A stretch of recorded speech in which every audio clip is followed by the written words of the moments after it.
quel est votre standard de qualité? Quel est votre standard de performance?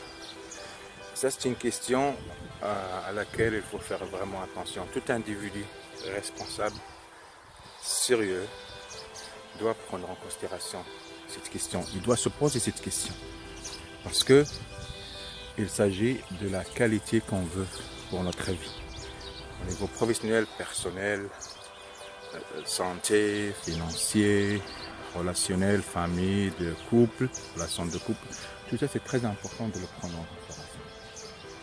Mais aujourd'hui, je voudrais surtout m'adresser aux individus qui veulent surtout développer leur domaine professionnel.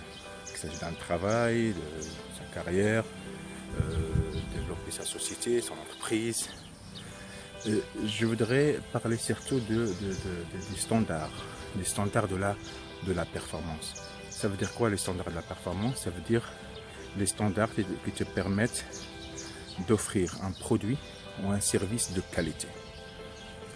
Et ceci demande effectivement à ce qu'on respecte certains aspects, certains critères, si vous voulez, et certaines qualités individuelles, personnelles, pour pouvoir vraiment arriver à atteindre ce standard de performance. Ils sont au nombre de quatre standards qu'il faudrait assurer, et bien sûr avec un certain équilibre. Ces standards, ils permettent effectivement à ce que la qualité de ce que vous proposez comme produit ou comme service et comme travail soit à un niveau optimal. Je ne dis pas idéal, je dis optimal. Alors, le premier standard, ça sera la patience.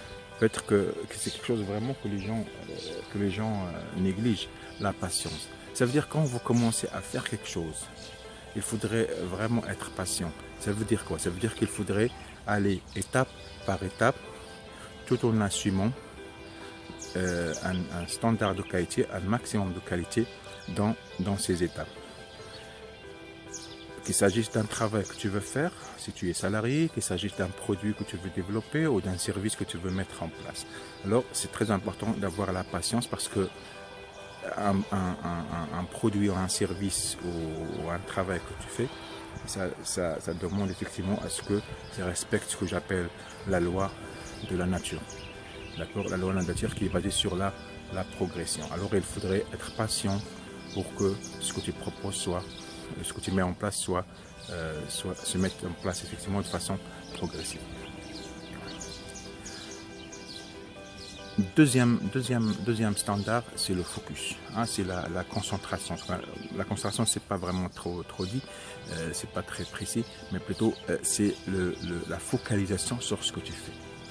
Je vois des personnes, des individus, des entrepreneurs, surtout les personnes qui commencent à mettre en place une entreprise ou des salariés qui se dispersent, d'accord, qui veulent faire plusieurs choses à la fois, qui veulent lancer plusieurs projets ou plusieurs produits à la fois, ils veulent mettre en place plusieurs services à la fois. Ça ne marche pas. Il faut se focaliser sur une seule chose à la fois. Vous ne pouvez pas mettre plusieurs choses à la fois en parallèle parce que vous allez être dispersé et ça va réduire la qualité. Vous voyez, réduire la qualité de ce que vous proposez. Alors, c'est très important de respecter aussi ce standard. Troisième standard, c'est la précision. Soyez précis dans ce que vous voudriez mettre en place. Étudiez bien ce que vous voulez mettre en place, ce que vous voulez faire comme travail avant de commencer à le mettre en place.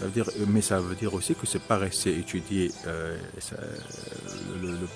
le produit ou le service ou le travail et l'examiner à l'éternité, mais plutôt être précis dans quelles sont les étapes que je dois passer, quelle est l'information dont j'ai besoin, quelle est l'information que je dois aussi fournir aux clients, parce que c'est très bon, donc fournir aux clients, fournir à mes interlocuteurs dans le travail, et ainsi de suite.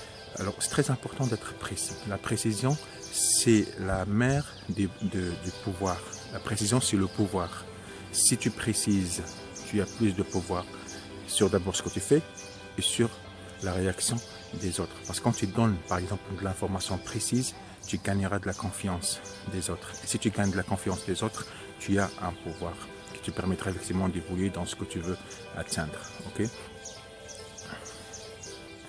Et le quatrième standard, qui est, à mon sens, qui est le plus important, c'est la pratique. Pratiquer.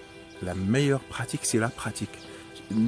Faites ce que vous allez à faire sans vous poser des questions. Le moment où tu sais qu'est-ce que tu veux faire, vas-y.